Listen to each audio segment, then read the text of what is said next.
Why do photos have blown highlights in high contrast?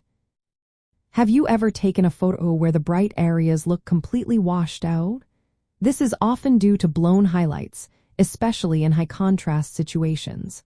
Let's break down why this happens and how you can manage it. When you are shooting in high contrast lighting, there are very bright areas next to very dark ones. This can occur when strong light sources, like the midday sun, create intense highlights and deep shadows.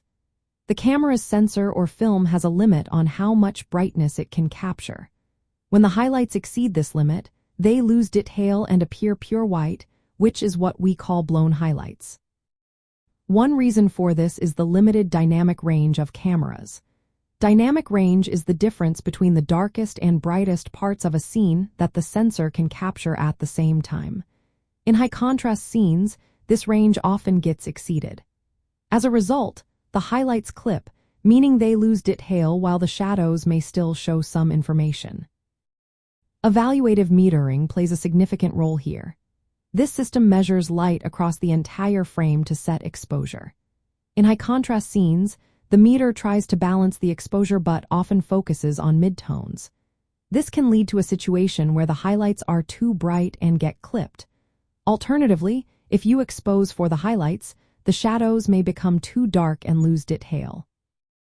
Another factor is the type of light you are dealing with. Hard light sources create sharp contrasts between light and shadow. This extreme variation stresses the camera's sensor, making blown highlights more likely. Post-processing can help reduce the appearance of blown highlights, but once they are clipped, the original detail is lost. Editing software can adjust highlight levels, but it cannot restore the texture or information that was lost. To manage blown highlights in high-contrast scenes, consider using exposure bracketing. This technique involves taking multiple exposures at different settings and combining them into a high dynamic range image. This approach can help preserve detail in both highlights and shadows. Another method is exposure compensation. By slightly underexposing your shots, you can protect the highlights, though this may cause shadows to appear darker. Using fill flash or reflectors can also help balance the scene's brightness by adding light to shadow areas. Shooting in RAW format is another excellent option. RAW files retain more data in both highlights and shadows compared to JPEG files, giving you better recovery options in post-processing.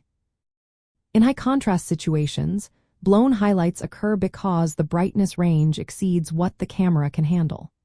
Understanding how evaluative metering works and using techniques like exposure bracketing can help you capture better images. Always consider the lighting conditions and adjust your settings accordingly to avoid losing detail in those bright areas.